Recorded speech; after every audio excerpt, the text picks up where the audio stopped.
Hi friends, నేను మీ కృష్ణ. ఈరోజు వీడియోలో సోషల్ అనేది ఎలా చదవాలి, క్లాస్ వైజ్ చదివితే సరిపోతుందా లేకపోతే టాపిక్ వైజ్ చదవాలి, టాపిక్ వైజ్ చదవాలంటే ఏ టాపిక్లోకి ఏమేమి వస్తాయి అనేది ఈరోజు వీడియోలో చూద్దాం. ముందుగా ఈ వీడియోని మీరు మొదటిసారి చూస్తున్నట్లయితే మన ఛానల్ని సబ్స్క్రైబ్ చేసుకోండి. ఫస్ట్ సోషల్ అనేది టాపిక్ వైజ్ చదవాలా లేకపోతే క్లాస్ వైజ్ చదవాలని చాలామందికి డౌట్గా ఉండొచ్చు. ఈ సోషల్ అనే కాదు, ఏదైనా Telugu, English, maths, science, social ఇలా ఏ సబ్జెక్ట్ అయినా సరే టాపిక్ వైజ్ చదివితేనే పూర్తి అవగాహన ఉంటుంది. ఎందుకు చెప్తున్నానంటే నార్మల్గా ఇప్పుడు సపోజ్ సోషల్ ఉంది, 5th క్లాస్ మొత్తం చదివేస్తారు, తర్వాత 6th క్లాస్ మొత్తం చదువుతారు, తర్వాత 7th క్లాస్ మొత్తం చదువుతారు. ఇలా చదవడం వల్ల ఏంటంటే నార్మల్గా ఏ టాపిక్ మీద కూడా పూర్తి అవగాహన ఉండదు. ఇప్పుడు సపోజ్ హిస్టరీ ఉందంటే 6thలోని హిస్టరీ కొంత ఉంటుంది, జోగ్రఫీ కొంత ఉంటుంది, పాలిటిక్స్ కొంత ఉంటుంది, ఎకనామిక్స్ కొంత ఉంటుంది. సో కొంత మాత్రమే తెలుస్తుంది, పూర్తి అవగాహన అనేది ఉండదు. సో అలా కాకుండా మీరు పెట్టిన టైం టేబుల్లోని ఒక టాపిక్ పూర్తిగా కంప్లీట్గా ఎలా అంటే ఇప్పుడు సపోజ్ జోగ్రఫీ ఉందంటే 3rd నుంచి 10th వరకు జోగ్రఫీ సంబంధించి ఏంటేంటి ఉన్నాయి అవన్నీ కూడా ఒకేసారి చదవడం వల్ల ఏంటంటే లోయర్ నుంచి డిఫికల్టీ అంటే ఈజీ నుంచి డిఫికల్టీ వరకు 3rd నుంచి 10th వరకు ఉంటుంది. ఒకేసారి చదవడం వల్ల యూజ్ ఏంటంటే మొత్తం ఒకే టాపిక్ అంటే జోగ్రఫీ మొత్తం కంప్లీట్ అయినట్టు ఉంటుంది. ఇప్పుడు జోగ్రఫీ అంటే ఏంటి, భూస్వరూపాలు, పటాలు ఈ విధంగా ఉంటాయి కదా. సో ఇవన్నీ కూడా ఒకేసారి చదవడం వల్ల పూర్తి అవగాహన ఉంటుంది. సో పూర్తి అవగాహన ఉండడం వల్ల ఏంటి, ఆ టాపిక్ మీద పూర్తిగా మనకు తెలుస్తుంది. ఇప్పుడు సైన్స్ అయినా సరే మన క్లాస్ వైజ్ చదువుకోకుండా టాపిక్ వైజ్ చదవడం వల్ల ఏంటి, ఇప్పుడు మొక్కలో లెసన్ ఉందంటే 3rd నుంచి 10th వరకు మొక్కల మీద ఏ లెసన్లు ఉన్నాయి మొత్తం పూర్తిగా కంప్లీట్ చేశారంటే మొక్కలకు సంబంధించి పూర్తి విషయాలు మీకు తెలుస్తాయి. అప్పుడు బిట్ అనేది ఎలా ఇచ్చినా సరే మీరు ఆన్సర్ చేయగలరు. ఎందుకు ఇలా చదవమంటున్నానంటే మీకు ఆల్రెడీ తెలుసు, మొన్న టెట్ ఎగ్జామ్లోని చాలా డిఫికల్ట్గా ఇచ్చారు. ఎలా ఇచ్చారు, ప్రతిదీ అప్లికేషన్లో ఇచ్చారు. అప్లికేషన్ అంటే ఏంటి, ఓవరాల్గా టాపిక్ మీద మనకు అవగాహన ఉంటే తప్ప ఆ క్వశ్చన్లకు ఆన్సర్ చేయలేము. అంతే కదా ఫ్రెండ్స్.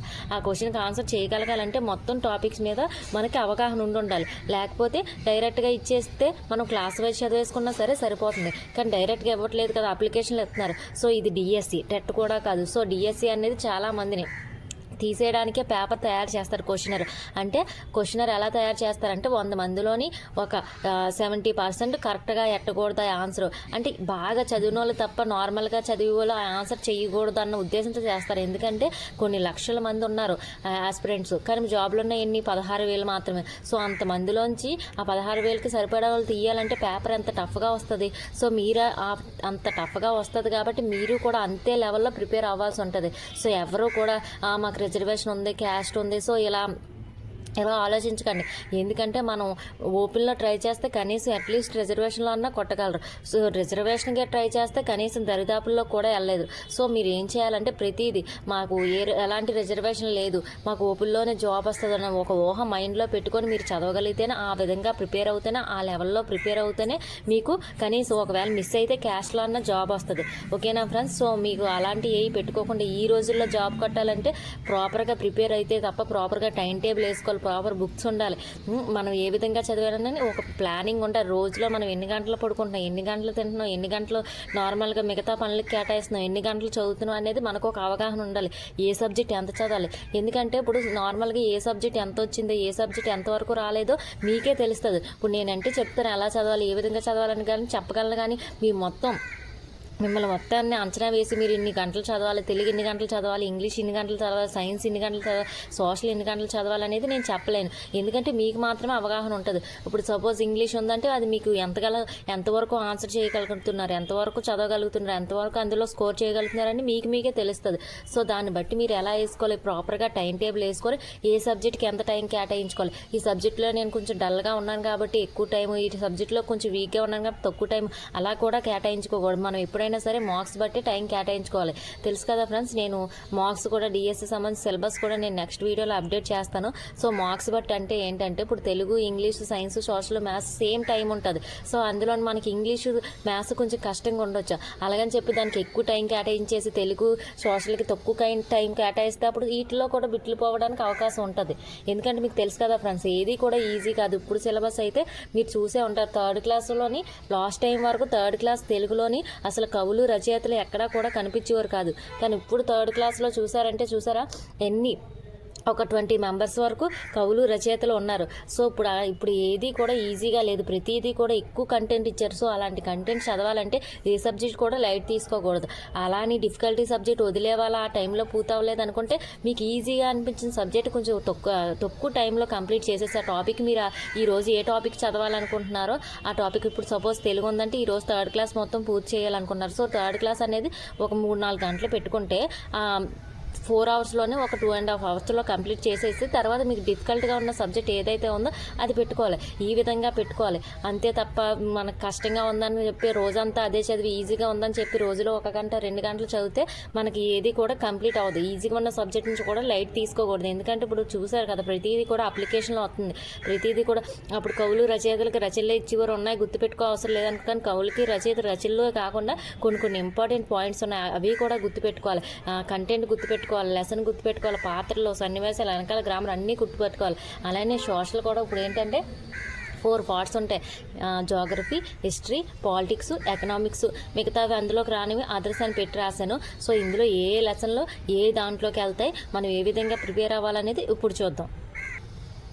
సో అంతకంటే ముందు నేను ఆల్రెడీ చెప్పాను కదా ఫ్రెండ్స్, నా దగ్గర ఉన్న పీడిఎఫ్స్ అయితే ఓవరాల్గా ఇవి. ఇందులో మీకు ఏం కావాల్సిన, 1 కావాల్సిన, 2 కావాల్సిన, ఎన్ని కావాల్సినా సరే ఇక్కడ నెంబర్ ఇచ్చాను కదా 7702431326 7702431326 number PhonePe are Google pay చేసి మీరు అది స్క్రీన్ షాట్ తీసి వాట్సాప్లో ఫోటో పెడితే నేను చూసి చెక్ చేసుకొని మీకు పీడిఎఫ్ సెండ్ చేస్తాను. దీనికి సంబంధించి నేను చాలామంది గ్రూప్ క్రియేట్ చేయండి మేడం అంటున్నారు. సో నేను టెలిగ్రామ్ ఒక గ్రూప్ క్రియేట్ చేశాను, లింక్ నేను డిస్క్రిప్షన్లో కూడా ఇస్తాను. డిస్క్రిప్షన్లో ఇచ్చిన లింక్ మీద క్లిక్ చేసి జాయిన్ అని ఉంటుంది, ఆ బటన్ నొక్కితే మీరు అందులో ఆ యాప్లో నా గ్రూప్లో జాయిన్ అయిపోవచ్చు. సో నేను ఎలాంటి అప్డేట్ పెట్టినా, ఎలాంటి వీడియో పెట్టినా నేను అందులో షేర్ చేస్తాను కాబట్టి మీకు ఒకవేళ నోటిఫికేషన్ రాకపోయినా అందులో చూడడానికి అవకాశం ఉంటుంది. సో నేను ఆఫర్ పెట్టాను కదా ఫ్రెండ్స్, 100 రూపీస్ లోపు ఉంటే 10 రూపీస్ తగ్గిస్తాను, 100 రూపీస్ పైన ఉంటే 20 రూపీస్ తగ్గిస్తానని ఆల్రెడీ పెట్టాను కదా, అది ఈ రోజుతో లాస్ట్ అవుతుంది. సో తీసుకున్న వాళ్ళు అయితే ఈ రోజు తీసుకుంటే మీకు మనీ కొంచెం అన్నా తగ్గుతుంది ఫ్రెండ్స్. సరేనా ఫ్రెండ్స్, చెప్పాను కదా నెంబర్ 7702431326. సో ఆ గ్రూప్లో మీరు ఆ డిస్క్రిప్షన్లో లింక్లో క్లిక్ చేస్తే ఆ గ్రూప్లో జాయిన్ అవుతే దీనికి సంబంధించి శాంపిల్ వీడియోస్ కూడా, అంటే కొత్త వాళ్ళు అయి ఉంటే శాంపిల్స్ కూడా పెడతాను. సో మీరు అది చూసి తీసుకోండి. ఇప్పుడు సోషల్లో 4 పార్ట్స్ ఉంటాయని చెప్పాను కదా, అవేంటి జోగ్రఫీ, హిస్టరీ, పాలిటిక్స్, ఎకనామిక్స్. జోగ్రఫీలోకి ఏంటంటే వస్తాయంటే నేను లెసన్ నెంబర్, చాప్టర్ నెంబర్లు వేసాను, మీరు అవి చూసుకోండి. 3rd క్లాస్లో 11th లెసన్, 4th క్లాస్లో 11th లెసన్, 5th క్లాస్లో 11th lesson, 6thలో 1st, 2nd, 3rd, 4th, 7thలో 1st, 3rd, 8thలో 1st, 2nd, 9thలో 1st, 2nd, 3rd, 4th, 10thలో 1st, 4th, 5th, 10thలో. తర్వాత హిస్టరీలో చూడండి 4thలో 10th, 11, 5thలో 10th, 6thలో 5th, 6th, 7th, 8th, 7thలోని 4th, 5th, 6th, 7th, 7thలో 8thలోని 1st, 2nd, 3rd, 4th, 5th, 9th, 10th. చూడండి 8th క్లాస్లో చాలా ఎక్కువ ఉన్నాయి హిస్టరీలో. తర్వాత పాలిటిక్స్లో 4th క్లాస్లో 7th, 5th క్లాస్లో 7th, 6th క్లాస్లో 9th, 10th, 7th క్లాస్లో 9th, 10th, 8thలో 1st, 2nd, 3rd, 4th, 5th, 6th, 10th, 9thలో 1st, 2nd, 3rd, 4th, 10thలోని 16th, 17th, 18th, 19th, 20, 22 10thలోని. తర్వాత ఎకనామిక్స్ చూడండి 7thలో 12th, 8thలో 6th, 8th 3rd సెమిస్టర్లో 9thలోని 6th, 9thలో మళ్ళీ 9th 2 పుస్తకాలు ఉన్నాయి కదా, సో ఇంకో దాంట్లోని 2nd, 3rd, 4th. తర్వాత 10thలోని 2nd, 3rd, 6th, 7th, 8th, 11th, 12. ఇవి మొత్తం ఓవరాల్గా. మిగతా అదర్స్ టాపిక్స్ అని చెప్పి కొన్ని ఇక్కడ యాడ్ చేశాను ఎందులోకి వెళ్ళలేనివి. సో కుటుంబం 3rd క్లాస్లో 1st లెసన్, 4th క్లాస్లో 1st లెసన్, 3rd క్లాస్లో మళ్ళీ 8th, 9th, 10th కూడా అదర్స్ టాపిక్. తర్వాత 4th క్లాస్లో 8th, 9th, 5th క్లాస్లో 1st, 8th, 6th క్లాస్లో 11th, 12th. అడవుల్లోకి ఏమేమి వస్తాయంటే ఇవి జోగ్రఫీలోకి వస్తాయి. 7thలో 2nd లెసన్, 9thలో 5th లెసన్. తర్వాత 7thలో 8th, 11th లెసన్ కూడా అదర్ టాపిక్స్. తర్వాత 8thలోని 3rd, 4th, 5th, 8thలో 2nd సెమిస్టర్లోని అదే 2nd బుక్ ఉంది కదా, so 6th, 7th, 8th, 3rd బుక్లోనేమో 7th, 8th. తర్వాత 9thలోని 5th. తర్వాత 9thలో 2 బుక్స్ ఉన్నాయి కదా, హిస్టరీలో 5th, తర్వాత ఇంకో బుక్లోని 5th.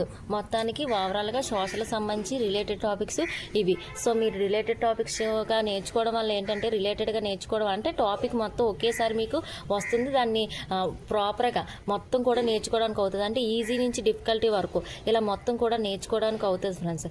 సో ఈ విధంగా మీరు నేర్చుకున్నట్లయితే మీకు ప్రతిదీ కూడా మొత్తం టాపిక్ మీద అవగాహన ఉంటుంది. అప్పుడు బిట్ ఎలా ఇచ్చినా సరే మీరు ఆన్సర్ చేయగలుగుతారు. ఓకేనా ఫ్రెండ్స్? ఇప్పుడు సోషల్ నేను రాసింది ఒకసారి చూపిస్తాను, చూడండి. ఆల్రెడీ తెలుసు కదా friends, 3rd, 4th, 5th EVS social and science కలిపే ఉంటుంది. ఇప్పుడు 6th నుంచి 8th వరకు కూడా నేను రాశాను. అవి కొంచెం ఫాస్ట్గా చూపిస్తాను. చూడండి, 6th క్లాసు ఎంత ఎక్కువగా ఇచ్చారు. 6th నుంచి కూడా చాలా కంటెంట్ ఇచ్చారు. సో చూడండి, మీకు ఇది చదువుకున్న నార్మల్గా టెక్స్ట్ బుక్ చదివితే మీకు చాలా టైం పడేస్తుంది, 2-3 డేస్ పడేస్తుంది ఒక బుక్ చదవడానికి. సో నేను ఇలా రాసుకుంటే, ఒకవేళ మీరు అందరూ వీలుంటే రాయడానికి ట్రై చేయండి. ఒకవేళ లేదు మాకు ఖాళీ లేదు మీరు చదువుకుంటాం మేడం మీ బుక్ ఇచ్చేయండి అనుకుంటే, నేను చెప్పాను కదా అక్కడ చెప్పిన మనీ పే చేసి అది స్క్రీన్ షాట్ తీసి వాట్సాప్ పెడితే నేను మీకు పీడిఎఫ్ అనేది సెండ్ చేయడం జరుగుతుంది. అది మీరు జెరాక్స్ తీయించుకోవచ్చు. ప్రతిదీ కూడా రాయడం జరిగింది, ఏది కూడా వదిలేదు. మీకు అందరికీ ఆల్రెడీ తెలుసు, కొత్త వాళ్ళు అయి ఉంటే వాళ్ళకే కొంచెం డౌట్గా ఉండొచ్చు. సో అందుకని చెప్పి మళ్ళీ చూపిస్తున్నాను. ఇదంతా 6th క్లాసే. చూడండి మొత్తం ఎన్ని లెసన్లు ఉన్నాయి. సమానత్వం వైపు మొత్తం 12 లెసన్లు ఉన్నాయి. తర్వాత 7th క్లాస్ స్టార్ట్ అయింది చూడండి. ఇలా మొత్తం 8th కూడా మొత్తం రాయడం జరిగింది. సో ఇప్పుడు టైం ఎక్కువ లెంత్ అవుతుంది కాబట్టి ఆల్రెడీ 8th క్లాస్ చూపించాను ముందు వీడియోలో. ఒకసారి నా ఛానల్లోకి వెళ్ళి చూస్తే ప్రతి పీడిఎఫ్ కూడా నేను వీడియోలో చూపించిన తర్వాతే నేను పెట్టడం జరుగుతుంది. సో ఎవరైనా సరే కొత్త వాళ్ళు ఉంటే నా ఛానల్లోకి వెళ్ళి విజిట్ చేస్తే అన్నీ కూడా ఉంటాయి. సో ఇవన్నీ ఇప్పుడు చూపించడం జరగదు. 7th క్లాస్ చాలా ఎక్కువ ఉంది చూడండి ఫ్రెండ్స్. సో ఈ విధంగా 8th, 7th, 8thలో 3 బుక్స్ ఉంటాయి కదా, జోగ్రఫీ, హిస్టరీ, పాలిటిక్స్ 3 కూడా రాయడం జరిగింది. మీకు కావాల్స్తే నేను అక్కడ పెట్టాను కదా, ఆ నెంబర్కి మీరు ఫోన్పే ఆర్ గూగుల్ పే, ఇక్కడ నేను నెంబర్ పెట్టాను కదా 7702431326 నెంబర్కి మీరు ఫోన్పే ఆర్ గూగుల్ పే చేసి స్క్రీన్ షాట్ తీసి ఫోటో పెడితే నేను ఇందులో మీకు ఏ పీడిఎఫ్ కావాల్సినా సరే నేను మీకు సెండ్ చేస్తాను. సో ఇక్కడ ఇంగ్లీషు చూడండి, చాలామంది కన్ఫ్యూజన్ ఉంది. ఇక్కడ ఇంగ్లీష్ టెక్స్ట్ బుక్ గ్రామర్ అనేది 3rd నుంచి 10th వరకు text book grammar topic wise. ఇక్కడ ఇంక ఇంగ్లీష్ గ్రామర్ జనరల్ అంటే మొత్తం సిలబస్ సంబంధించి ఉంటుంది, ప్లస్ తెలుగు ఎక్స్ప్లెనేషన్తో ఉంటుంది. సో చాలామంది ఇంగ్లీష్ మెటీరియల్లో ఇంగ్లీష్ టు ఇంగ్లీష్ ఉండడం వల్ల అర్థం కాకపోవచ్చు. సో ఇది తెలుగు ఎక్స్ప్లెనేషన్తో ఉంటుంది. తర్వాత మ్యాథ్స్, ఈ మ్యాథ్స్ అనేది జనరల్. ఇప్పుడు షార్ట్ వీడియోలో పెట్టిన సమ్స్ అన్ని ఇక్కడ అంటే బేసిక్ కాన్సెప్ట్ ఉండి సమ్స్ ఉంటాయి, షార్ట్ కట్ కూడా యూజ్ చేసి ఉంటుంది. ఇది ఏంటంటే టెక్స్ట్ బుక్ మ్యాథ్స్ 3rd నుంచి 10th వరకు ఎవ్రీ చాప్టర్లో ఎవ్రీ ఎక్సర్సైజ్లో ఉన్న ప్రతి ప్రాబ్లం కూడా ప్రొసీజర్తో ఉంటుంది. సో మీరు ఇంకేం చూడాల్సిన లేదు. 10thలో ఓన్లీ రిలేటెడ్ టాపిక్సే రాశాను. 2 టాపిక్స్ అనేవి రిలేటెడ్గా లేదు. ఎస్సీటీ వాళ్ళకి ఏంటంటే ట్రిగనోమెట్రిక్ ఒకటి, శ్రేణులు ఒకటి.